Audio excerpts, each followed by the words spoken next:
You ever get that feeling that you're just there? Like you exist in a space, but you may as well be part of the wallpaper, because no one actually sees you? That's what it was like for me. Always. I wasn't the golden child. That was Jake, my younger brother, the one who could do no wrong. I wasn't the rebel either, because at least rebels get noticed. I was just Olivia. The one in between. The quiet one. The one who didn't ask for much, didn't cause trouble, and never seemed to matter. But there's one day I'll never forget, the day it became painfully clear that, to them, I was nothing. It was a Saturday evening. I had just finished a grueling shift at the grocery store. My feet were throbbing. I was drained, body and soul. That part-time job wasn't glamorous, but it was my way of saving up for something better, something beyond that house, beyond their dismissiveness. I walked in through the front door, already bracing myself for the usual chaos. And there he was, Jake, sprawled across the couch like a king. Controller in hand, eyes glued to the TV screen, fingers rapid-firing at whatever game he was obsessed with that week. The coffee table was cluttered with half-eaten takeout and soda cans. Trash on the floor. A mess, his mess. But what stopped me cold was my backpack. It was on the floor, wide open, my papers and notebooks spilled out like trash. I dropped my purse, heart sinking. Jake, what the hell? My voice cracked as I bent down, scrambling to collect my things. He didn't even flinch. Didn't look up. Just kept playing. Needed paper. Took some, he muttered, like it was nothing. I flipped open my notebook, my stomach twisted into knots. Pages were missing. Pages I had spent hours working on. I had a certification exam coming up, one that could help me land a better job, something that might finally get me out of this dead-end cycle. Those notes were everything. My voice sharpened. Are you serious right now? Jake finally glanced over, just a second, then smirked. That same smug look he always gave me when he knew he was untouchable. Relax. It's just some dumb notes. Not like you do anything important anyway. I felt it, like a slap across my face. That comment stung deeper than it should have. But it wasn't just about the notes. It was what those words meant. What they'd always meant. Because he didn't see me as someone working toward a future. He saw me as nothing. And the worst part? I knew he wasn't the only one. Just as the heat of anger surged up my chest, the front door opened. My parents, Karen and Tom, walked in, laughing together. Sharing some inside joke. The kind of easy, playful bond one had never been part of. They barely noticed me at first, until they saw my face. What's with the attitude? Dad's voice was sharp, like I was already guilty of something. I gritted my teeth, trying to stay calm. Jake trashed my stuff. He took my notes for work, he tore them up. Mom waved a hand dismissively before I could even finish. Oh, for God's sake, Olivia. It's just paper. Just paper. Jake leaned back into the couch, a smug grin spreading across his face. He knew. He knew he had already won. Because that's how it always was. I was the problem. I was overreacting. I was too sensitive. My chest tightened, but I pushed forward. It's not just paper. It's my work. My future. Why is it okay for him to do whatever he wants? Dad's eyes narrowed, his tone low and cold. This attitude is exactly why no one wants you around. Time stopped. I blinked. Did I hear that right? I looked at Mom. She didn't flinch. She didn't argue. She just looked tired. Like I was exhausting her by merely existing. Jake? He stretched his arms behind his head like he had just scored the winning point in a game. He smirked and said, "No one wants you here." And my parents nodded. They nodded. That's what broke me. Not the notes. Not the mess. Not even the words themselves. It was their silence. Their agreement. That quiet confirmation that, to them, I was nothing more than a burden. I stood there, holding that torn-up notebook in my trembling hands, feeling the air get heavier around me. I wanted to scream. I wanted to cry. But more than anything, I wanted to disappear. So, I did. I didn't argue. I didn't beg. I didn't ask them why. I just turned around, walked up the stairs, and packed my bags. I left that night. But what I didn't know then was that this wasn't the end. It was the beginning, the first step towards something I never thought I'd have. Power. And soon, they would learn exactly what it felt like to be invisible. Have you ever felt completely blindsided by someone you trusted, like the people who were supposed to love you made you feel like you didn't matter at all? Comment 111 if you know that pain. I know I do. Looking back, I wish I could say that night, the night my father told me no one wanted me, was some shocking, out-of-the-blue betrayal. Something that rocked my foundation and caught me off guard. But the truth? It wasn't. It was just the final nail in a coffin that had been building for 28 years. It was the moment they finally said out loud what I had felt every day of my life, that I didn't matter. That I never had. Growing up in our house, Jake was the son. Everything revolved around him. His laughter filled the house like music, his tantrums shook the walls like thunder, and every small success, every soccer goal, every A on a test, was celebrated like a national holiday. When Jake was happy, the house was happy. And when he wasn't? We all suffered. Me? I was just there. I learned early that being good, being quiet, being helpful, didn't earn you a place at the table. Not in our family. I could be perfect and still be invisible. I remember one Christmas when I was 12. I loved drawing back then, art was my escape.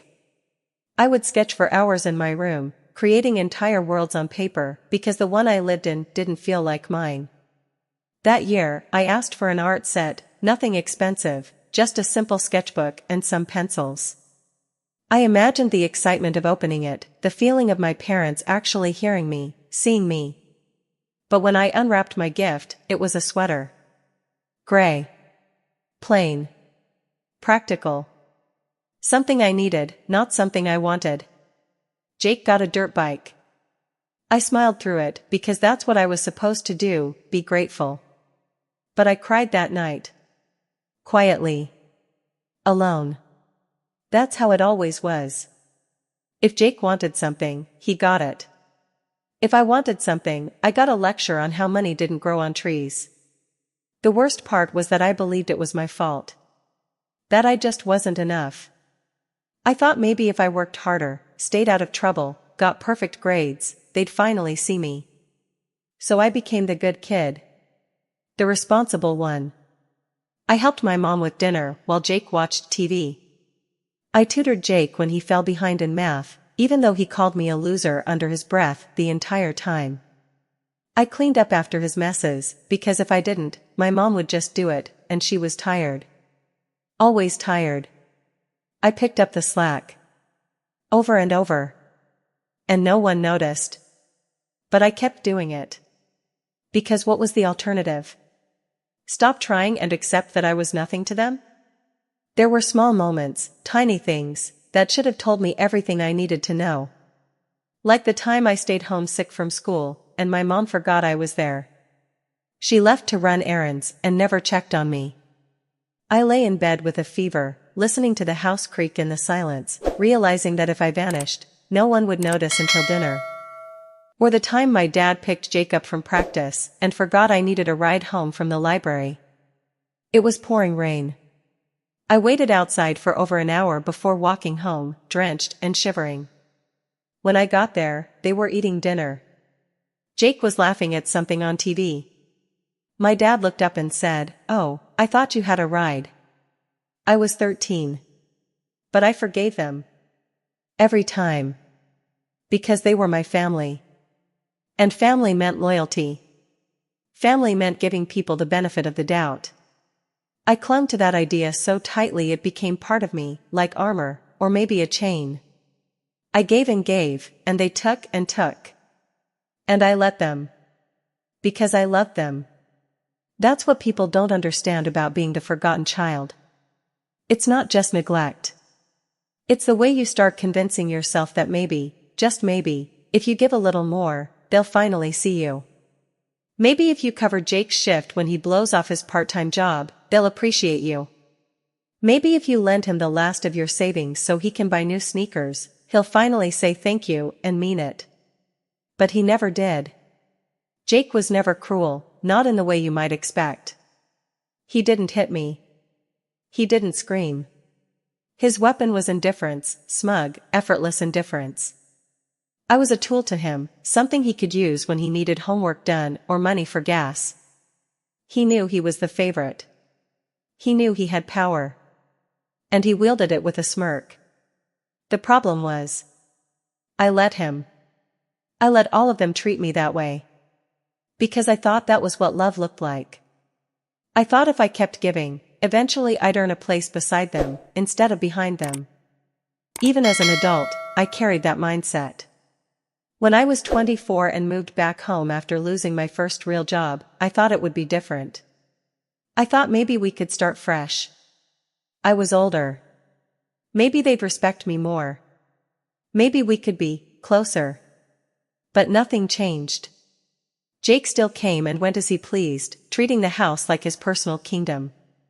My parents still laughed at his jokes and shared their little inside moments while I stood in the background, cleaning up the dishes. When I saved up enough to buy a used car, my dad took Jake out for a test drive in it before I even got to. When Jake dented the side panel backing out of the driveway, my mom brushed it off. He didn't mean to. When I asked him to help pay for the repair, he laughed in my face. It's just a car, he said. Like my notes. Like my art supplies. Like me. Just something to be used and dismissed. I don't know when I started to realize that this wasn't normal. That other families didn't work like this. Maybe it was when I stayed over at a friend's house and saw her mom bring her tea when she had a cold, without being asked. Maybe it was when her dad hugged her goodbye and said, "I'm proud of you." Those moments felt like fiction to me. I didn't know parents did that. I didn't know you could be loved just for existing. I think that's what hurt the most. Not the insults or the indifference, but knowing that love was possible. Just not for me. But even then, I stayed. Because loyalty was everything. Because family was family. Because I didn't know who I was without them. Until that night. Until my dad looked me in the eyes and said, "This is why no one wants you around." Until my mom didn't defend me. Until Jake smirked and said, "No one wants you here." And they nodded. That was the moment the chain broke. That was the moment I realized I had spent my entire life bleeding for people who wouldn't have noticed if I bled out right in front of them. So I left. But the thing about people like my family, they never notice you when you're there, but they sure as hell notice when you're gone. And soon, they would need me.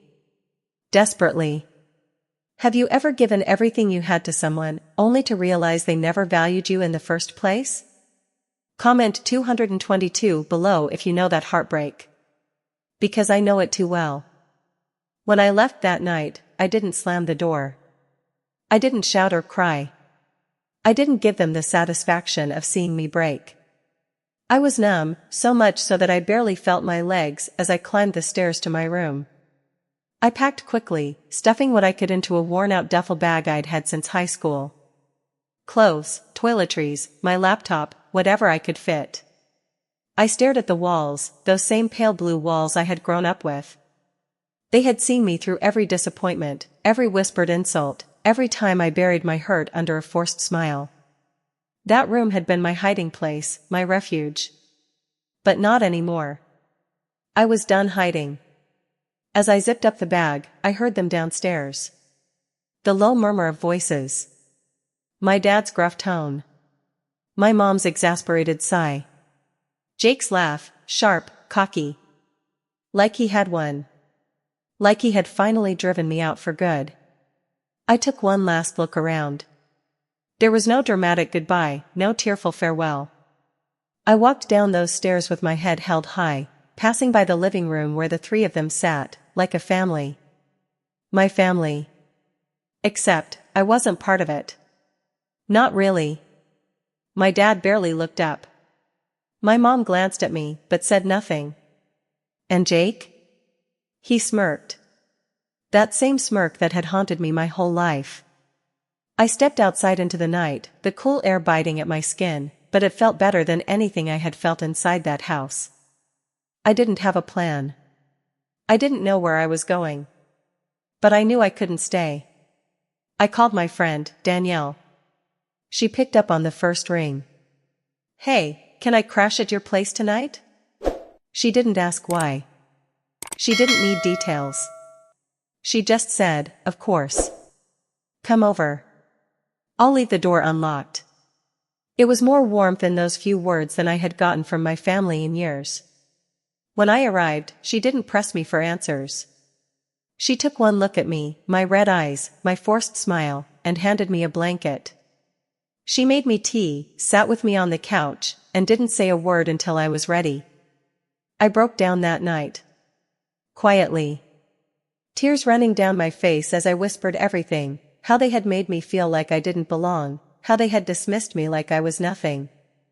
How my own parents had nodded when Jake said no one wanted me there. Danielle listened. She held my hand. She didn't try to fix it or tell me I was overreacting. She just listened. And for the first time in a long time, I felt seen. I fell asleep on her couch, wrapped in that blanket, safe, in a way I never had been under my parents' roof. But the next morning, everything shifted. I woke up to the sound of my phone vibrating, the screen lighting up with call after call. Missed calls. Text messages. From the same people who had made it so clear they didn't want me. Mom. Dad. Even Jake. 12 missed calls by the time I sat up and rubbed the sleep from my eyes. My heart raced. For a moment, I thought, God, what if something happened? What if someone's hurt? But then I read the messages. Mom, you're being ridiculous. Come home. Dad, enough of this drama. We need to talk. Jake, stop being a baby. My chest tightened. They didn't miss me. They weren't sorry. They were annoyed. My leaving had inconvenienced them. That's all it was. I almost put the phone down, ready to block their numbers and move on with my day, when a new message came through. Mom, come home now. We have a problem. A problem. My gut twisted. I knew, before she even clarified, that it had to do with Jake. I don't know how, but I just knew. Because when there was a problem, it was never about me. It was always about him. I didn't respond right away. I let them stew. For once, I was in control. 10 minutes passed. More messages. Dad, we don't have time for your attitude. Just come home. Mom, please. It's serious. Serious. That word almost made me laugh. When my problems had been serious, when I was struggling to pay my bills, when I was working 2 jobs just to survive, where was their urgency then? When I needed respect, support, love, where was their seriousness? But now, because Jake had screwed up, suddenly, it was serious. Curiosity got the better of me. I texted back, 2 words. What happened? The reply came instantly. Mom, Jake's been arrested. I stared at the screen. Arrested. Jake, the golden boy. The one who could do no wrong. The one who had everything handed to him. I almost didn't believe it. But I knew it was true. My pulse quickened.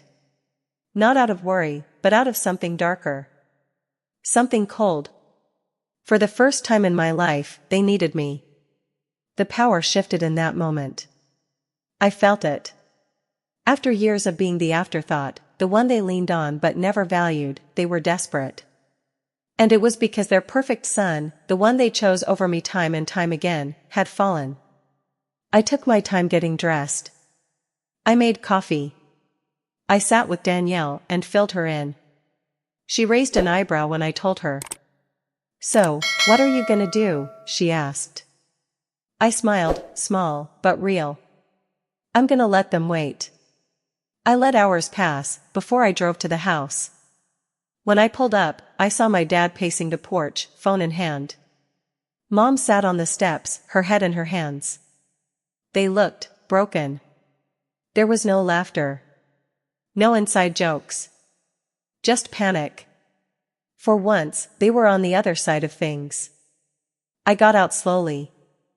I didn't rush to comfort them. I took my time, savoring the shift in power. When I reached the steps, I kept my voice calm. "So, who wants to tell me what happened?" Dad's head snapped up. His eyes were sharp, but there was something behind them, something I had never seen before. Desperation. "Where the hell have you been?" he snapped. I tilted my head. "Not here." "Like you wanted." His jaw clenched, but before he could say more, Mom cut in. Her voice was trembling. "It's Jake," she whispered. "He stole from some guys, bad people. The police got involved. He's in holding. We need money. Bail, lawyer. We need help." There it was. The truth. I crossed my arms. "What does this have to do with me?" Dad's face hardened. "Bail set at 10,000. We can cover part, but we need the rest. 10 grand. I whistled low. Must have been serious. Mom's eyes pleaded with me. "Olivia, please." I stood there, letting their words hang in the air. Letting them feel the same helplessness I had felt for years. It was almost intoxicating, the reversal. The power. But the strange thing was, I didn't feel joy. I didn't feel the triumph I thought I would. I felt hollow. Because even now, they didn't see me. They saw a wallet. A solution. Not a daughter. I exhaled slowly. "I'll think about it." Then, without waiting for a reply, I turned and walked back to my car. My dad called after me, something about responsibility, family, but I didn't look back. As I drove away, my hands trembled on the wheel. Not with anger. Not with sadness. With something new. Freedom. What would you have done in my shoes? Would you have helped, or would you have walked away like I did? Comment 333 and let me know. Because, for the first time in my life, I chose myself. And I don't know if that makes me cruel, or finally free. I drove away from that house with my heart racing and my palms tight against the steering wheel. Not from fear, but from something far more potent. Power. For the first time in my life, I had it. And I intended to hold on to it with both hands. The old Olivia, desperate for approval, eager to please, would have turned the car around the second she saw my mother's tears.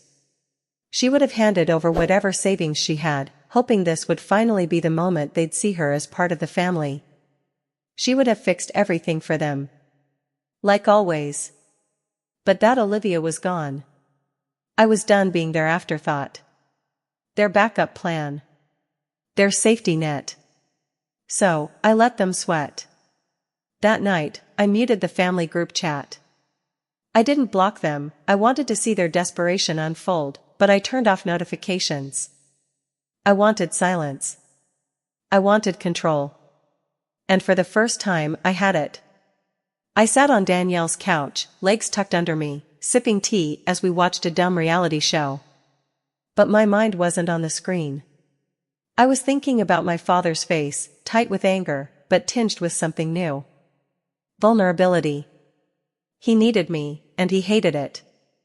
I thought about my mother's eyes, red-rimmed and pleading, her voice trembling. I had seen her tired. I had seen her disappointed. But I had never seen her afraid. And Jake? The golden boy? He wasn't smirking now. He was sitting in a cell, stripped of all his privilege. No controller in his hand. No parents to bail him out with a pat on the back. He was facing the real world. And it was chewing him up. For the first time, they needed me more than I needed them. I held that thought close to my chest like a secret weapon. The next morning, my phone was flooded with more texts. Mom, please, Olivia. Just talk to us. Dad, enough of this childishness. We're family. Jake, you really gonna let me rot in here? I laughed out loud at that one. Rot. Like he was suffering some great injustice. Like he hadn't spent our entire lives treating me like I was nothing. I thought of the times he stole from me, not just paper, but money, my peace, my dignity. And now he wanted my help? I let the phone sit there. I didn't answer. Not right away. I wanted them to feel it, the same helplessness I had felt every day growing up in that house.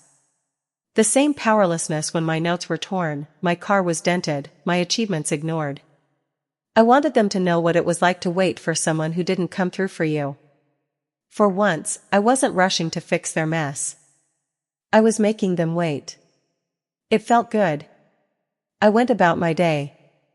I took Danielle out for coffee. We laughed, talked about work, made plans for the weekend. I felt lighter than I had in years, like I had finally stepped out of Jake's shadow and into my own life. But I was still planning. This wasn't just about revenge. It was about taking back what they had stolen from me, my worth. My power. My voice. That afternoon, I called my bank. I checked my savings account, every dollar I had scraped together from long shifts and skipped vacations. I could afford the bail, technically. But I wouldn't. I knew that. Still, I needed to know that I could. That the decision was mine. That I held the key. I drove past the house again that evening. I didn't stop. I just wanted to see it, see them. My dad was on the porch, phone pressed to his ear, pacing like a caged animal. My mom sat on the steps, head down, shoulders slumped. She looked older than I remembered. I felt something stir, pity, maybe. But it was quickly replaced by a colder truth: they had done this to themselves. I drove on. That night, the messages got more frantic. Mom, we're selling the TV. Your dad's talking about his golf clubs. Please, Olivia, we're struggling. Dad, we're your parents. You owe us that much. Oh? That word lit a spark of anger in me. I owed them? For what?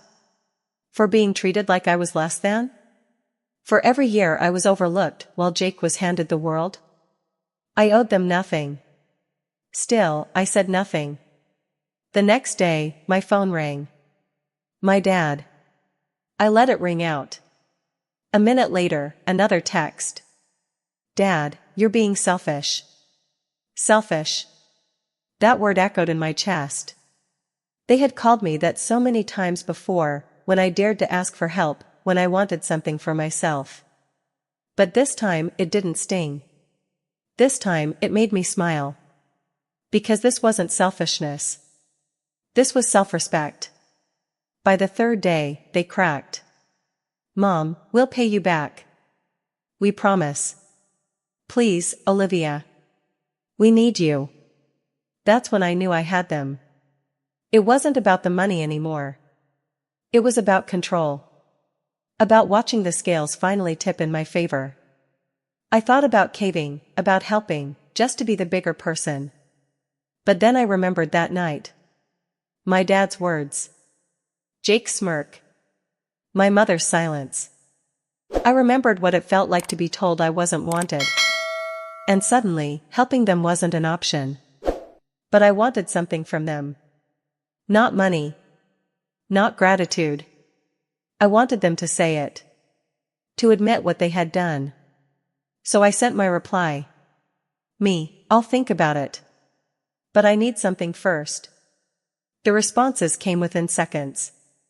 Mom, anything. Dad, what do you want? I let them wait an hour before I answered. Me, a public apology. In the family group chat. I want you all to admit how you treated me. I want you to say it, how you made me feel invisible. And I want you to thank me for even considering helping you. Silence. For the first time, they had nothing to say. But I knew they would break. Because they needed me more than they needed their pride. I was right. That night, the message came through in the family group chat. It was stiff. Forced. But it was there. Dad, we need to acknowledge how we've treated Olivia. We were wrong. We hurt her, and we regret it. She's an important part of this family. We are grateful for her generosity. I stared at the screen, my chest tight with emotions I couldn't even name. It wasn't perfect. It wasn't sincere. But it was what I needed. Proof. Proof that I had power. That I was more than their afterthought. I gave them a thumbs up emoji. Then, I turned off my phone and went out with Danielle. I never paid the bail. Jake stayed in jail. My parents scrambled to sell more of their things. I heard through a mutual friend that my dad had to borrow money from an old coworker, someone he had always looked down on. Their perfect little world was cracking. And for once, I wasn't the one holding it together. I slept like a baby that night. Have you ever had to stay silent while planning your next move, holding your power, even when they tried to break you? Comment 444 if you know that feeling. Because I finally did. And it felt like freedom.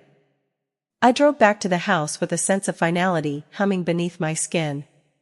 Not dread, no, not anymore, but something sharper. Something colder. The days of being the forgotten one, the one who cleaned up their messes while being treated like an afterthought, were over. I wasn't walking into that house as Olivia, the invisible daughter. I was walking in as Olivia, the one with the power. And I intended to savor every second of it. As I parked in the driveway, I saw them through the window. My father pacing, shoulders hunched with tension, phone in hand. My mother sitting on the couch, eyes darting nervously to the clock. The house, once their sanctuary, was now filled with anxiety and helplessness. And Jake?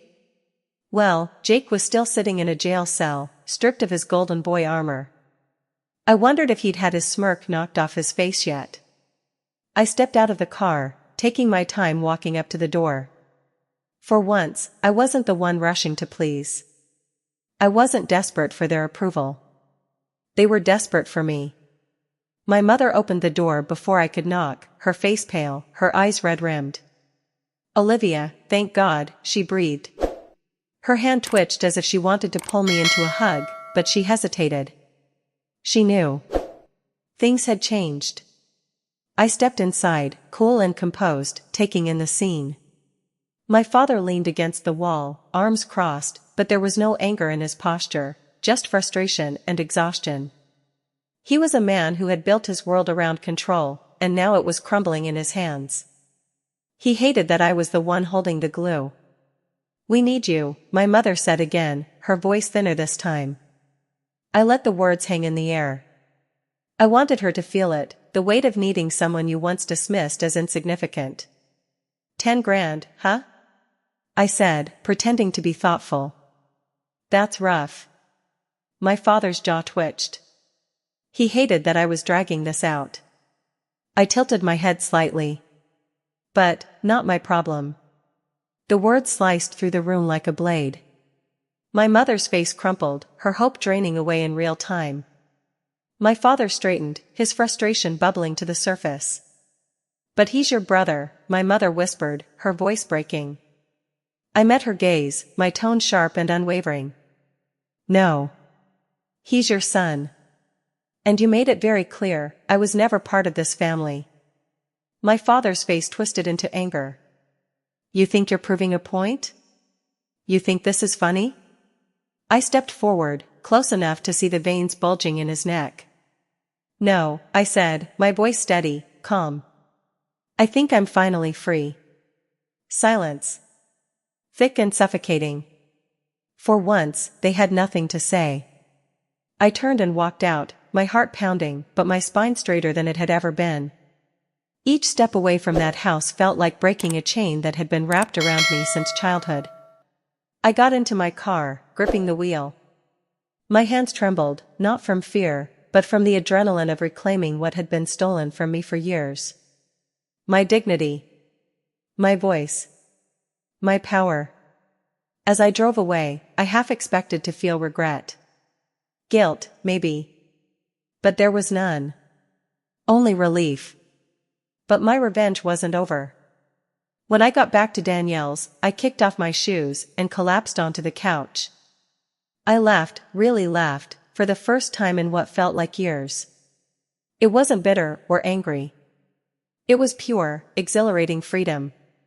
Danielle raised an eyebrow. That good, huh? I nodded, still catching my breath. Better. Over the next few days, the texts kept coming. Pleas from my mother. Thinly veiled threats from my father. Even Jake managed to send a message from jail. Jake, you're really doing this? I smirked as I typed my response. Me, you told me no one wanted me around. I'm just respecting your wishes. Delivered. Read. No reply. A part of me had expected more fight from them.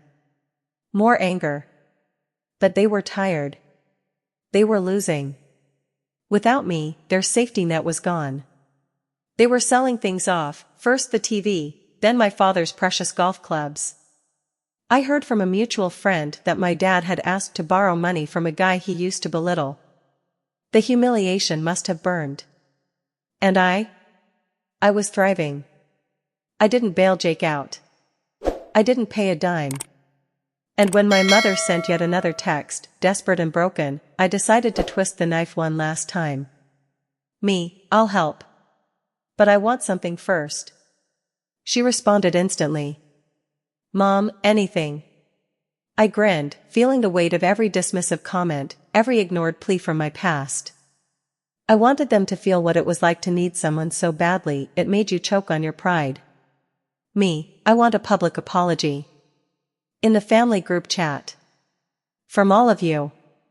Admit how you treated me. Own it. And thank me for even considering helping. I stared at my phone, waiting. The minutes dragged. I could picture my father's face, red with anger, his pride battling his desperation. My mother, wringing her hands, urging him to just do it. An hour later, the message came through. Dad, we need to acknowledge how we've treated Olivia. We were wrong. We hurt her, and we regret it. She's an important part of this family. We are grateful for her generosity. I read it 3 times. It was stiff. Forced. But it was public. It was humiliating. And it was mine. I sent a thumbs up emoji. And that was it. That was all they got. I never paid the bail. I had what I wanted, the power, the acknowledgement. Jake stayed in jail. My parents scrambled to pick up the pieces without me. They begged, they threatened, but it didn't matter anymore. They had built their kingdom around Jake. They had ignored me, pushed me aside, treated me like I was nothing. And now their golden boy was caged. And I was free. One day, weeks later, my phone rang. It was Jake. I let it go to voicemail. When I listened to it, his voice was low, angry, but laced with defeat. I can't believe you did this. I thought you were better than this.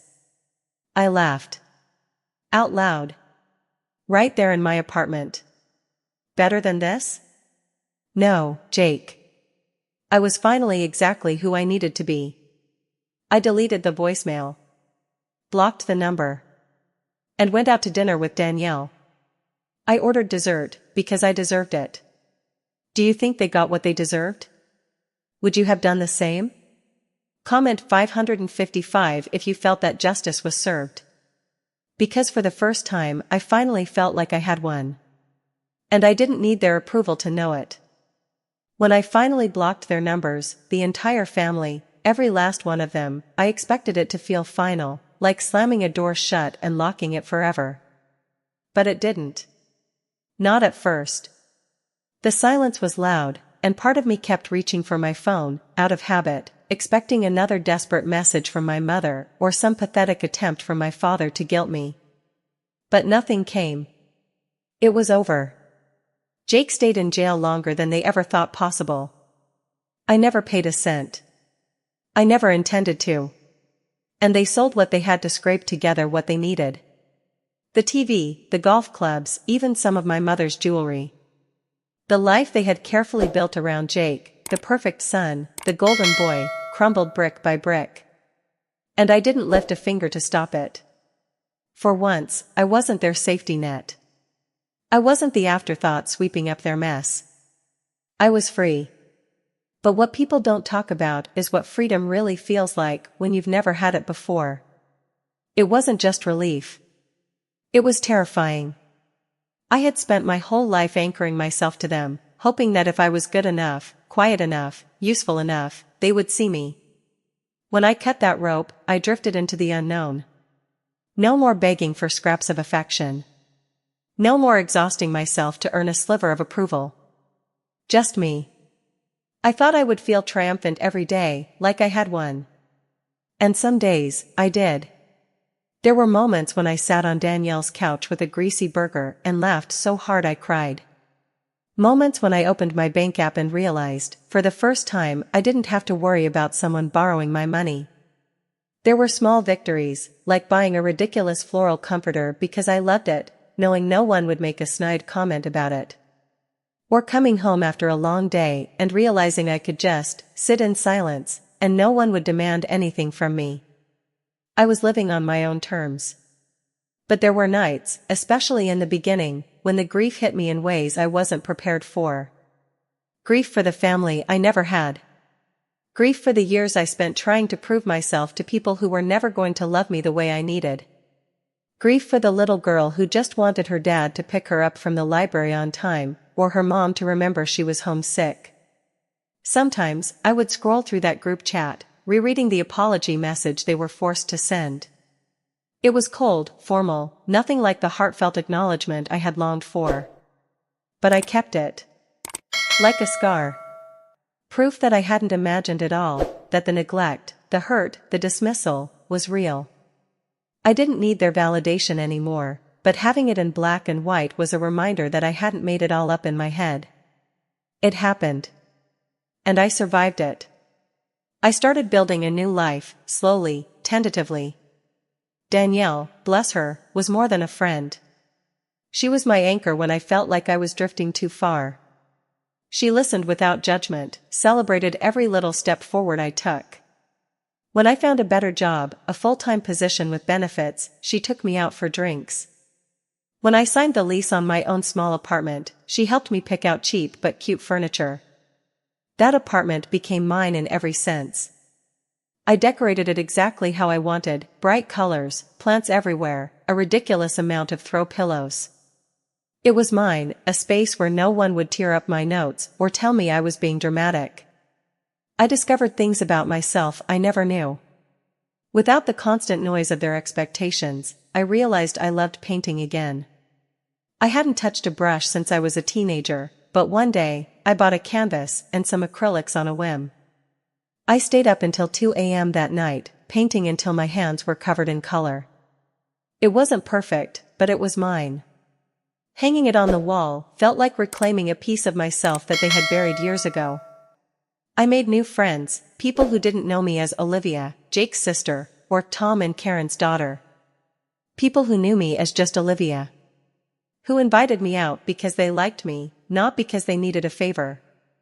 The first time someone said, "You're so fun to be around," I almost cried. Because no one in my family had ever said that. To them, I was always too much or too sensitive. But out here, in the world I was building, I was enough. That doesn't mean it didn't hurt. Healing isn't linear. There were days when I missed them, despite everything. I missed the version of them I had created in my head, the parents who would have supported me, the brother who would have respected me. Sometimes, I would hear a joke on TV and think, Dad would have laughed at that, or I'd see a mother and daughter shopping together and feel that familiar ache. But every time I felt the pull to reach out, I reminded myself what had happened. The night my father said no one wanted me. My mother's silence. Jake's smirk. I reminded myself that choosing myself wasn't betrayal. It was survival. Months turned into a year. I didn't hear from them again after blocking their numbers. Sometimes, I wondered if Jake ever got out, if my parents were still struggling. But I didn't check. I didn't want to know. Their lives were no longer my problem. One afternoon, I was sitting on my balcony, sipping coffee, with the sun warming my face. I realized I wasn't thinking about them. I wasn't replaying that night, or their words. I was thinking about what I wanted to cook for dinner. I was thinking about my next painting project. I was thinking about me. That's what freedom felt like. Not the absence of pain, but the presence of peace. Walking away from family is the hardest thing I've ever done. Society tells you that family is everything, that you should forgive, that you owe them loyalty. But sometimes, choosing yourself is the bravest thing you can do. I chose myself. And for the first time, I was living. Have you ever had to walk away from someone you love to protect yourself? I know how hard it is. But I also know how freeing it can be. Share your story in the comments. Let's remind each other that choosing ourselves isn't selfish, it's survival. There was a time when I thought love meant sacrifice, sacrificing my needs, my dignity, and my happiness. I believed that if I gave enough, if I endured enough, my family would finally see me, finally value me. I thought loyalty was the same as love, and walking away would make me the villain. But I was wrong. Leaving wasn't easy. It tore me apart. No matter how much they hurt me, they were still my family.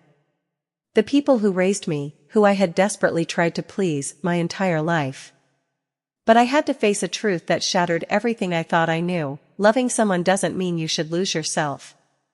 I had spent years shrinking, making myself small, trying to fit into the space they were willing to give me.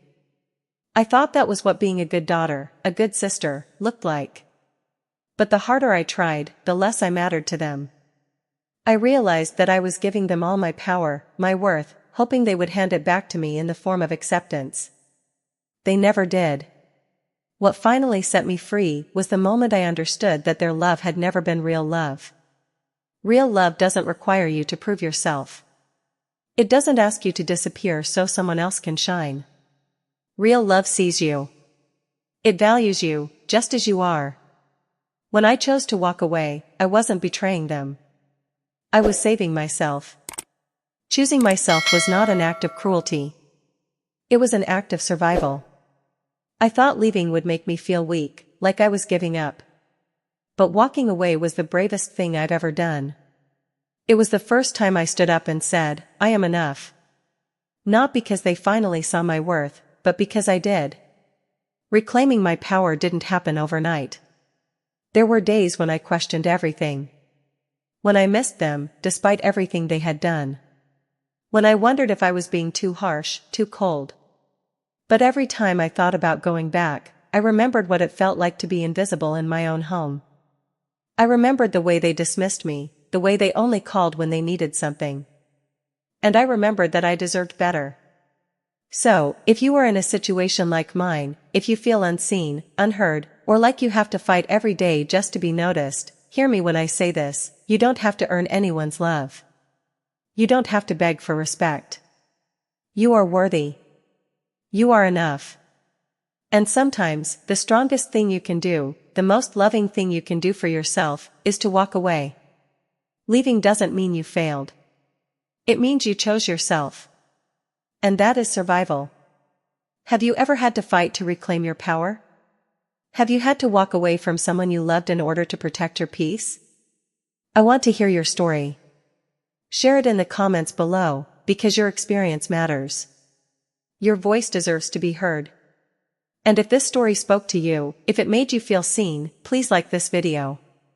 Subscribe to the channel for more stories like this. And share it with someone who might need to hear these words today. Because we all deserve to know what it feels like to finally be free.